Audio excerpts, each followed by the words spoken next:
අයිබන් අද දවල් වෙනකොට නිවුස් එකක් ආවා මාලිමාව පළාත් පාලන ආයතන 200ක බලය මේ වන විට තහවුරු කරගෙන තියනවා කියලා.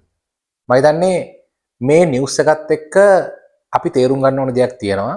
ඒ තමයි දැන් අපිට බැලු බැලමට කෙනෙක්ට හිතෙන්න පුළුවන් මේ ආයතන 300 ගානකින් 200ක බලය මාලිමාව විසින් තහවුරු කර ගැනීම ජයග්‍රහණයක් විදියට. දැන් ඉලක්කම් වලින් බැලුවොත් ඒක ජයග්‍රහණයක් විදිහට කෙනෙක්ට අර්ථකථනය කරන්න පුළුවන්. හැබැයි මෙතන අපි ඊට වඩා එහා ගියපු තැනකින් මේ දේශපාලනය මේ සංසිද්ධිය තේරුම් ගන්න ඕනේ.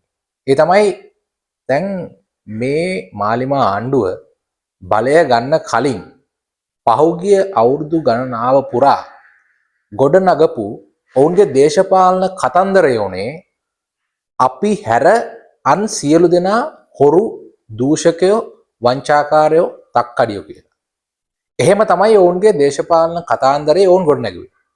ඡන්ද පදනම 103ක හිටපු ජනතා විමුක්ති පෙරමුණ ප්‍රමුඛ කණ්ඩායම එතනින් ඉස්සරහට ඇවිල්ලා ලක්ෂ 68ක් දක්වා තමන්ගේ ඡන්ද පදනම වර්ධනය කරගත්තේ ඒ ඔවුන් විසින් නිර්මාණය කරපු දේශපාලන සුරංගනා කතාවත් එක්ක.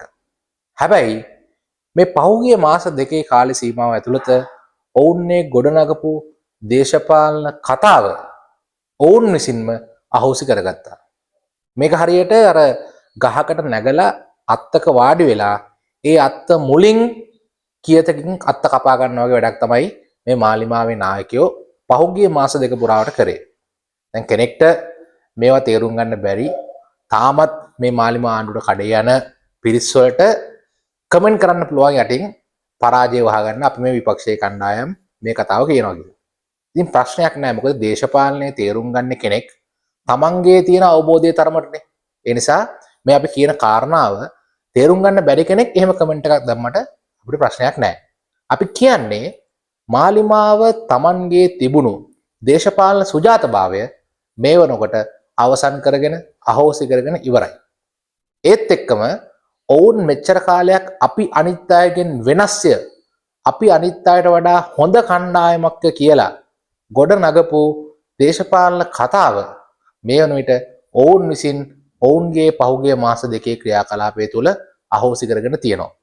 මේක වැදගත් වෙන්නේ මෙන්න මේක තමයි ඔවුන්ගේ දේශපාලනයේ පදනම බවට පත් වුනේ. මොකද කිසිම කෙනෙක් මාලිමාවට ඡන්දය දුන්නේ නැහැ මාලිමාවේ ආර්ථික වැඩපිළිවෙල මාරයි කියලා හිතලා. කිසිම කෙනෙක් මාලිමාවට ඡන්දය දුන්නේ නැහැ ඒ අයගේ දේශපාලන වැඩසටහන, විදේශ ප්‍රතිපත්තිය, අධ්‍යාපන ප්‍රතිපත්තිය මාර හොඳයි, මාලිමාවේ ප්‍රතිපත්ති වලින් තමයි මේ රට දියුණු කරන්න පුළුවන් කියලා හිතලා කවුරුත් මාලිමාවට ඡන්ද දුන්නා කියලා මම විශ්වාස කරන්නේ නැහැ. මාලිමාවට ඡන්දය දීපු බොහෝ දෙනෙක් මාලිමාවට ඡන්දය දුන්නේ එම මාලිමාවේ නායකයන් විසින් අනික් දේශපාලන කණ්ඩායම් කරා ඇති කරපු දේශපාලන වෛරය මත, ඔවුන් කෙරෙහි ඇති කරපු මේ පිළිකුල, ඔවුන් එක්ක සමාජය විසින් ගොඩනගපු තරහ මත පදනම් වෙලා තමයි මේ අය බලය ලබා ගත්තේ. එහෙම බලය ලබාගත් කණ්ඩායමක් පළාත් පාලන ආයතනවල බලය පිහිටවන්න ඒ දේශපාලන පක්ෂවල සහයෝගය ලබා ගන්නකොට ඒ ඔවුන් මෙච්චර කාලයක් කියපු කතාව අහෝසිලා යනවා එතනින්ම. ඒක තමයි දැන් මේ සිද්ධ වෙලා තියෙන්නේ. දැන් අපි දන්නවා ගාල්ලේ මහනගර සභාවේ බලය මාලිමාව පිහිටුවේ පොහොට්ටුවේ മന്ത്രിවරුන්ගේ සහයෝගයෙන්. උපසභාපති බවට පත් වුණේ පොහොට්ටුවේ മന്ത്രിවරයෙක්. තවදුරටත් කොහොමද කියන්නේ පොහොට්ටුවේ ඉන්නේ හොරු කියලා? එතකොට ඒ ඔවුන් පොහොට්ටුවට කරපු ඒ දේශපාලන විවේචනය මේ වෙන විට ඔවුන් ඉල්ලා අස් කරගෙන තියෙනවා. අපි දන්නවා කොළඹ මහනගර සභාව ගත්තත් අනිත් බොහෝ තැන්වල ගත්තත් ඔවුන් බලය පිහිටුවේ විපක්ෂයේ කණ්ඩායම් වල සහයෝගය අරගෙන. එතකොට ඔවුන් මෙච්චර කාලයක් Taman හැර අනිත් සියලු පක්ෂවල ඉන්නේ හොරු කියලා කියපු විවේචනය මේ වෙනකොට වළංගු නැද්ද? මම දැක්ක ඊයේ පෙරේද දවසක මාලිමාවේ ඇමති කෙනෙක් කියනවා අනිත් පක්ෂවලත් ඉතින් හොරු නොවන කට්ටිය ඉන්න පුළුවන් කියලා. ඉතින් ඕක තේරුනේ දැන්ද? බලය ගන්න ඔවුන්ගේ සහයෝගය ලබා ගන්න අවශ්‍ය වුණාට පස්සේද තේරුනේ අනිත් පක්ෂවල ඉන්න හැමෝම හොරු නෙවෙයි කියලා? ඒ නිසා ඊටාම පැහැදිලිව තව දුරටත් මාලිමාවට අනිත් අය හොරු, අපි හොරු නෙවෙයි කියන කතාව පවත්වාගෙන යන්න බෑ. ඔවුන් මේ කියපු කතාවේ දේශපාලනික වළංගුභාවය මේ වෙනකොට අහෝසි වෙලා අවසන්. ඒත් එක්ක ඔවුන්ට මෙච්චර කාලයක් ඔවුන්ගේ දේශපාලනයේ ගොඩනංගිලා තිබුණු පදනම ඔවුන්ට අහිමි වෙලා තියෙනවා. මේ වන විට ඔවුනුත් බලය වෙනුවෙන් ඕනෑම කණ්ඩායමකගේ සහයෝගය ලබා ගැනීමට දෙපාරක් නොහිතන තවත් එක් දේශපාලන කණ්ඩායමක් බවට පරිවර්තනය වෙලා තියෙනවා. විශේෂයෙන්ම මේක මේ අය කරන්න උත්සාහ කරේ අර කාටවත් නොපෙනී පොදු සමාජයට නොපෙනී රහස් ඡන්දවලින් මේ අය මේ රටේ මිනිස්සුන්ගේ බුද්ධි මට්ටම ගැන දාලා තියෙන තක්සේරු තමයි එකෙන් පෙවුනේ. 50යි 40යි ඉන්න තැනක 40 51 වෙලා 50 40 වෙනවා නම් එතන අනිවාර්යෙන්ම විපක්ෂයේ කට්ටියක් එයාට සහායකයෝ දීලා තියෙනවානේ.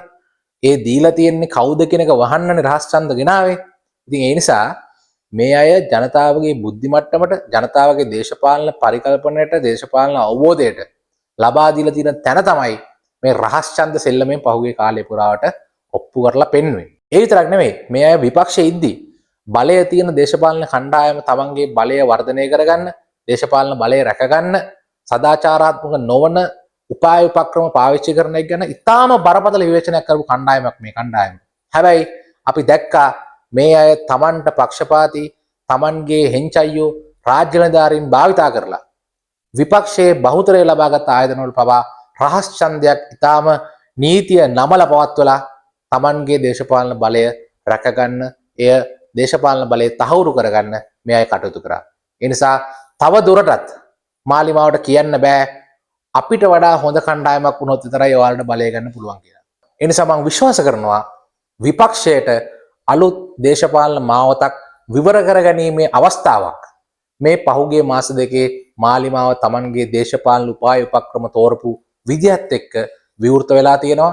ඒකත් එක්ක විපක්ෂයට තමන්ගේ දේශපාලන ගමන් මඟ අලුත් විදියකට සටහන් කරන්න අවස්ථාවක් නිර්මාණය වෙලා තියෙනවා. අපි ඉදිරියට බලාගෙන ඉමු කුමන දේශපාලන කණ්ඩායමද මේ ඔවුන්ට විවර වෙච්ච අලුත් දේශපාලන ගමන් මාර්ගයේ සාර්ථකව ඉස්සරහට ගිහිල්ලා ඉදිරි ජාතික මැතිවරණයේදී මේ මාලිමා ආණ්ඩුව නියත වශයෙන්ම පරාජය කරලා තමන්ගේ දේශපාලන ජයග්‍රහණය ලබා ගන්නේ කවුද කියන එක අපි ඉදිරියට බලමු. මේ වගේ වීඩියෝ එකකින් අපි නැවතත් හමු වෙමු. මේ channel එක subscribe කරන්න.